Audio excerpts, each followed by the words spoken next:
White ഹൌസിൽ പുരോഗമിച്ചു വരുന്ന ട്രംപ് നെതന്യാഹു കൂടിക്കാഴ്ചയ്ക്കിടെയാണ് നെതന്യാഹു ഖത്തർ പ്രധാനമന്ത്രി ഫോണിൽ വിളിക്കുകയും ദോഹ ആക്രമണത്തിൽ ഖേദം പ്രകടിപ്പിക്കുകയും ചെയ്തിട്ടുള്ളത്. ഇതൊരു ശുഭസൂചനയായി കാണേണ്ടതുണ്ടോ? അത് ഖത്തറിന്റെ ഒരു നയതന്ത്ര വിജയമായിട്ട് വേണം കാണാൻ. ഈ ഖത്തർ ആക്രമണത്തെ വളരെ ശക്തമായി, പ്രത്യേകിച്ച് നയതന്ത്ര ചാനലുകൾ ഉപയോഗിച്ച് നേരിടാൻ ഖത്തറിന് സാധിച്ചു. GCC രാജ്യങ്ങളുടെയും അറബ് ഇസ്ലാമിക രാജ്യങ്ങളുടെയും ഉച്ചകോടി ചേരുകയും ഇസ്രായേലിന്റെ പരമാധികാരം ലംഘിച്ചുകൊണ്ടുള്ള അക്രമങ്ങളെ ശക്തമായി അപലപിക്കുകയും ചെയ്തു. അപ്പോൾ ഖത്തർ, അറബ് ലോകം, especially the west Asian countries, അവര് സംഘടിതമായി ചെലുത്തിയ സമ്മർദ്ദത്തിന്റെ ഫലമാണ് ഇത്തരത്തിലൊരു നയസമീപനത്തിൽ മാറ്റം ഉണ്ടാവാനുള്ള കാരണം. പക്ഷെ അത് വരുമ്പോൾ തന്നെ ഒരു സീ ചേഞ്ച് അമേരിക്കയുടെ ഇസ്രായേലിന്റെ വെസ്റ്റ് ഏഷ്യൻ നയത്തിൽ ഉണ്ടാകും എന്ന് നമ്മൾ ഈ ഘട്ടത്തിൽ പ്രതീക്ഷിക്കാൻ വയ്യ. പക്ഷെ യുണൈറ്റഡ് നേഷൻ ജനറൽ അസംബ്ലിയിൽ ബെഞ്ചമിൻ നെതന്യാഹു അഡ്രസ് ചെയ്ത് കഴിഞ്ഞപ്പോൾ ഉണ്ടായിട്ടുള്ള അഭൂതപൂർവമായ പ്രതിഷേധം, 100-ലധികം പ്രതിനിധികൾ, 50 രാജ്യങ്ങളിലധികം അവരുടെ പ്രതിനിധികൾ വാക്കൌട്ട് നടത്തിയത് ലോകത്തിന് മുന്നിൽ ഒരു വലിയ മെസ്സേജാണ്.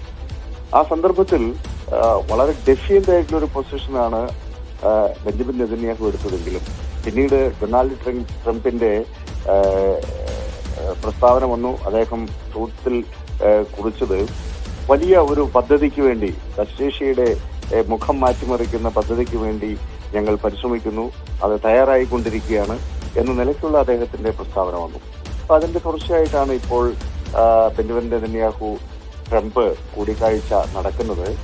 ഒരു കാര്യം വളരെ പ്രധാനപ്പെട്ടതാണ്, ഗസ സിറ്റി വളഞ്ഞ് വെച്ചുകൊണ്ട് ഇസ്രായേൽ സൈന്യം നടത്തുന്ന വംശഹത്യക്കെതിരെ ആഗോള അടിസ്ഥാനത്തിൽ രൂപപ്പെട്ടു വന്നിട്ടുള്ള പൊതുജനാഭിപ്രായത്തിന്റെ ശക്തി പൂർണ്ണമായും നിഷേധിക്കാൻ അമേരിക്കയ്ക്കോ പാശ്ചാത്യ രാജ്യങ്ങൾക്കോ കഴിയില്ല. അത്ര ശക്തമായ പ്രതിഷേധം, ലൈവ് ജിനോസൈഡ്, മനുഷ്യരുടെ ഹ്യൂമൻ ഹിസ്റ്ററിയിൽ ആദ്യമായിട്ടായിരിക്കും ഇത്തരത്തിലൊരു ലൈവ് ജിനോസൈഡ് ഉണ്ടാവുക. അപ്പം അത് കണ്ടുകൊണ്ടിരിക്കുന്ന ജനങ്ങളുടെ ഇടയിൽ നിന്നുണ്ടായിട്ടുള്ള പ്രതിഷേധം സ്വാഭാവികമായിട്ടും അടിയന്തര വെടിനിർത്തലിലേക്ക് നയിക്കാതെ നിവൃത്തിയില്ല. അപ്പോൾ പൊതുസഭയിൽ ആ പൊതു ചർച്ചയ്ക്കിടെയുണ്ടായ പ്രതിഷേധം അതൊരു വലിയൊരു തിരിച്ചറിവായിരുന്നല്ലേ നെതന്യാഹുവിനെ സംബന്ധിച്ചും ട്രംപിനെ സംബന്ധിച്ചുമൊക്കെ? തീർച്ചയായിട്ടും അതെ. അല്ല, ആഗോള പൊതുജനാഭിപ്രായത്തെയും പ്രത്യേകിച്ച് ഗ്ലോബൽ സൗത്ത് രാജ്യങ്ങൾ എൻ ബ്ലോക്കായി നിലപാടെടുക്കുന്നു. യൂറോപ്പിലുള്ള രാജ്യങ്ങൾ, വിശിഷ്യ ശക്തരായ യൂറോപ്യൻ യൂണിയൻ രാജ്യങ്ങൾ, ഫ്രാൻസും ബ്രിട്ടനും സ്പെയിനും പോർച്ചുഗലും ഒക്കെ അംഗീകരിക്കുന്നു. ഒരു റൈറ്റിസ്റ്റ് പൊസിഷൻ എടുക്കുന്ന ഇറ്റലിയുടെ ഇറ്റാലിയൻ പ്രധാനമന്ത്രി മെലോണി പോലും അടിയന്തരമായ വെടിനിർത്തൽ വേണമെന്നും പലസ്തീൻ എന്ന രാജ്യത്തെ അംഗീകരിക്കണമെന്നും അവര് പോലും ആവശ്യപ്പെടുന്ന സാഹചര്യമുണ്ടായി. പക്ഷെ അവരാകെ ഒരു നിബന്ധന വെച്ചത് ഹമാസ് ബന്ധുക്കളെയെല്ലാം വിട്ടയക്കണം എന്നുള്ളതാണ്. പക്ഷേ ഈ രൂപത്തിൽ യൂറോപ്പും ഗ്ലോബൽ സൗത്തും ലോകത്തിന്റെ വിവിധ ഭാഗങ്ങളിലുള്ള രാജ്യങ്ങളെല്ലാം അടിയന്തര വെടിനിർത്തൽ എന്ന ആവശ്യം ഉന്നയിക്കുകയും അതിനോട് ഐക്യപ്പെടുകയും ചെയ്തു. ഈ രാജ്യങ്ങളിലെല്ലാം ലക്ഷക്കണക്കിന് ആളുകൾ പങ്കെടുക്കുന്ന പ്രതിഷേധങ്ങളും പ്രകടനങ്ങളും നടക്കുന്നു. അപ്പൊ ഇതൊന്നും പൂർണ്ണമായി കണ്ടില്ലെന്ന് നടിച്ച് അവർക്ക് പോകാൻ സാധിക്കില്ല. അപ്പോൾ അടുത്ത ഘട്ടത്തിൽ ഈ രാജ്യങ്ങൾ പരിമിതമായ തോതിലെങ്കിലും ഇസ്രായേലിനെതിരെ ഉപരോധവും കൂടി ഏർപ്പെടുത്തി കഴിഞ്ഞാൽ ഇസ്രായേലിന്റെ അതിന് പിടിച്ചു നിൽക്കാൻ പറ്റുന്ന ശക്തമായ ഒരു സാമ്പത്തിക വ്യവസ്ഥയൊന്നുമല്ല ഇസ്രായേലിന്. അമേരിക്കയെ മാത്രം ആശ്രയിച്ച് ഒരു രാജ്യത്തിനും നിലനിൽക്കാൻ സാധിക്കില്ലല്ലോ. അപ്പോൾ ഒരുപക്ഷെ അമേരിക്കയുടെ വീറ്റോയെ, അതായത് അമേരിക്കയുടെ അതീശത്വപരമായ വീറ്റോയെ അതിലംഘിച്ച് യൂറോപ്യൻ രാജ്യങ്ങൾ ചിലതെങ്കിലും ഇസ്രായേലിനെതിരെ അല്ലെങ്കിൽ ബെഞ്ചമിൻ നെതന്യാഹു ഇസ്രായേലിനെതിരെ ഉപരോധം പുറപ്പെടുവിക്കാനുള്ള സാധ്യത പോലുമുണ്ട്. അതുകൊണ്ടാണ് ഇപ്പോൾ ഇന്റർനാഷണൽ ക്രിമിനൽ കോർട്ട്, അമേരിക്ക അതിൽ അംഗമല്ല, പക്ഷേ യൂറോപ്യൻ രാജ്യങ്ങൾ അദ്ദേഹത്തിനെതിരെ വാറണ്ട് പുറപ്പെടുവിച്ചിട്ടുണ്ട്. അതുകൊണ്ട് മെഡിറ്ററേനിയനിന് മുകളിലൂടെ പറന്ന് ന്യൂയോർക്കിലേക്ക് പോകേണ്ടുന്ന ഗതികേട് ബെഞ്ചമിൻ നെതന്യാഹുവിനുണ്ടായി. അപ്പോൾ ഈ അമേരിക്ക ഇസ്രായേൽ അച്ചുതണ്ടിന്റെ താല്പര്യങ്ങൾക്കൊപ്പം 100% അതിനെ പിന്തുണയ്ക്കുന്ന നിലപാട് യൂറോപ്യൻ യൂണിയനും യൂറോപ്പിലെ പ്രമുഖ രാജ്യങ്ങളും സ്വീകരിക്കുന്നില്ല എന്നതുകൂടി വ്യക്തമായി. അപ്പൊ ഇത്തരം ഘടകങ്ങൾ സ്വാഭാവികമായിട്ടും അടിയന്തര വെടിനിർത്തലിലേക്ക് പോകാനും ഈ ഫലസ്തീൻ പ്രശ്നം ഒരിക്കൽ കൂടി ലോകത്തിന്റെ കേന്ദ്ര സ്ഥാനത്ത് വന്നു എന്നതുകൊണ്ട് തന്നെ അവിടെ അതിന് പരിഹാരത്തിലേക്ക് നീങ്ങണം എന്ന ഒരു സാഹചര്യം ഇപ്പോൾ ഉണ്ടായിട്ടുണ്ട്. അതിന്റെ ഒരു ഇവിടെ ഇപ്പോൾ ചർച്ച നടക്കുന്നത് പ്രധാനമായി അമേരിക്ക മുന്നോട്ട് വെച്ച, ട്രംപ് മുന്നോട്ട് വെച്ച ഒരു 21 പദ്ധതികളിലാണ്. അതിൽ ഏറ്റവും പ്രധാനപ്പെട്ടത് പറയേണ്ടത് ടോണി ബ്ലെയറെ ഗസയിലെ ഗവർണർ ജനറലായി കൊണ്ടുവരുന്നതൊക്കെയാണ്. പക്ഷേ ഇതൊക്കെ ഹമാസ് എത്രത്തോളം അംഗീകരിക്കാൻ ഇടയുണ്ട്? ഹമാസിന് അല്ലെങ്കിൽ ഗസയ്ക്ക്, സ്വതന്ത്ര ഫലസ്തീനൊക്കെ എത്രത്തോളം ഒരു ഗുണം ചെയ്യുന്ന തരത്തിലുള്ള പദ്ധതികളാണ് ഈ ട്രംപ് ആവിഷ്കരിച്ചിട്ടുള്ളത്? അല്ല, അതിനെ ഒരു ട്രാൻസിഷണൽ ഫേസ് ആയിട്ട് കണ്ടാൽ മതി.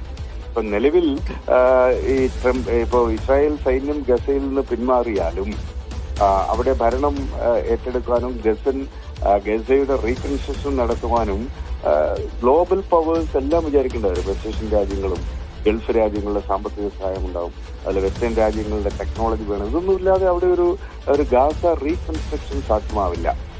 അതിപ്പോ ഹമാസ് ഒരു ഗവൺമെന്റ് എന്ന നിലയ്ക്ക് 2007 മുതൽ 2023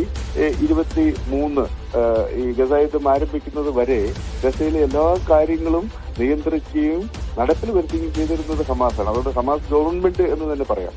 പക്ഷേ ഇന്നത്തെ ഈ യുദ്ധം തകർത്ത് കളഞ്ഞ ഗസയിൽ ഹമാസിന്റെ കയ്യിൽ അധികാരം ഹമാസിനെ ഏൽപ്പിച്ചു കൊടുത്താൽ പോലും അവർക്ക് ആ മേഖലയെ റീകൺസ്ട്രക്ട് ചെയ്യാൻ പറ്റുന്ന സാങ്കേതിക വിദ്യയോ സാമ്പത്തിക ശേഷിയോ മറ്റ് അടിസ്ഥാന സൗകര്യങ്ങളോ ഒന്നും ഹമാസ് എന്ന ഒരു പാർട്ടിക്കില്ല എന്ന് നമ്മൾ കാണുന്നു. അപ്പൊ സ്വാഭാവികമായിട്ടും അടിയന്തര വെടിനിർത്തലാണ് അനിവാര്യമായിട്ടുള്ളത്. അത് കഴിഞ്ഞ് 23 ലക്ഷം ജനങ്ങൾ അവിടെ വെച്ചതല്ലേ, അവരുടെ ഹൃദയത്തിലാണല്ലോ വിമോചനത്തിന്റെ ആശയം കൂടി ഉള്ളത്. ഹമാസ് എന്ന സംഘടനയല്ലല്ലോ പ്രധാനം. ഹമാസ് ഇല്ലെങ്കിലും ഹമാസിനെ പോലത്തെ പുതിയ പ്രതിരോധ പ്രസ്ഥാനങ്ങൾ അവിടെ വളർന്നു വരും. അത് ഫലസ്തീനിയൻ നാഷണൽ മൂവ്മെന്റ് ആണ്. അവർക്ക് സ്വതന്ത്ര പരമാധികാര രാഷ്ട്രം വേണമെന്നുള്ളതാണ് പ്രധാനം. അതിലെ ആ ലക്ഷ്യത്തിലേക്ക് നീങ്ങുന്ന പുതിയ പ്രസ്ഥാനങ്ങൾ അവിടെ ഉയർക്കൊണ്ടുവരും. അപ്പോൾ അടിയന്തരമായി വേണ്ടത് അവിടെ വെടിനിർത്തലും അതിനുശേഷം ഗസയുടെ റീകൺസ്ട്രക്ഷനും നടക്കുക എന്നുള്ളതാണ്. പക്ഷേ ഇവിടെ നമുക്ക് നെതന്യാഹുവിന്റെ പക്ഷത്തു നിന്ന് കൂടി ചിന്തിച്ചാൽ ശ്രീ പി ജെ വിൻസെന്റ്, ഒരു യുദ്ധവിരാമം ഉണ്ടായിക്കഴിഞ്ഞാൽ അത് തിരിച്ചടിയാകാൻ പോകുന്നതും നെതന്യാഹുവിനെ തന്നെയായിരിക്കില്ലേ? കാരണം വലിയ രീതിയിലുള്ള പ്രതിഷേധം അവിടെ ഉയർന്നു വരുന്നുണ്ട്. അദ്ദേഹത്തിന്റെ രാഷ്ട്രീയ ഭാവി തന്നെ പിന്നീട് അങ്ങോട്ട് ചോദ്യമുനയിലായിരിക്കും. അതുകൊണ്ട് അങ്ങനെ ഒരു യുദ്ധവിരാമം എന്നതിലേക്ക് എത്തിക്കാൻ നെതന്യാഹു ആഗ്രഹിക്കുന്നുണ്ടാകും. അല്ല, അത് ശരിയാണ്. ഈ ഇപ്പം കഴിഞ്ഞ 2025 ജനുവരി 20 ഓവൽ ഓഫീസ് സത്യപ്രതിജ്ഞ ചെയ്യുന്നതിന് മുമ്പ് വെടിനിർത്തൽ കൊണ്ടുവരണം, പ്രശ്നത്തിന് പരിഹാരമുണ്ടാകണമെന്ന തിട്ടൂരം ട്രംപ് പുറപ്പെടുവിക്കുന്നത്. അതേ തുടർന്നാണ് 42 ദിവസത്തെ വെടിനിർത്തൽ യാഥാർത്ഥ്യമായത്. താങ്കൾക്കും അറിയാവുന്നതാണ്. പക്ഷെ അന്ന് ബെൻ ഗുവർ എന്ന് പറയുന്ന എക്സ്ട്രീം റൈറ്റിസ്റ്റ് പാർട്ടി, അതൊരു കഹാനിസ്റ്റ് പാർട്ടിയാണ്. അതിന്റെ നേതാവ് അന്ന് രാജിവെക്കുകയുണ്ടായി ഇതിൽ പ്രതിഷേധിച്ച്. അതോടുകൂടി ബെഞ്ചമിൻ നെതന്യാഹുവിന്റെ സർക്കാർ ന്യൂനപക്ഷ സർക്കാരായി മാറി.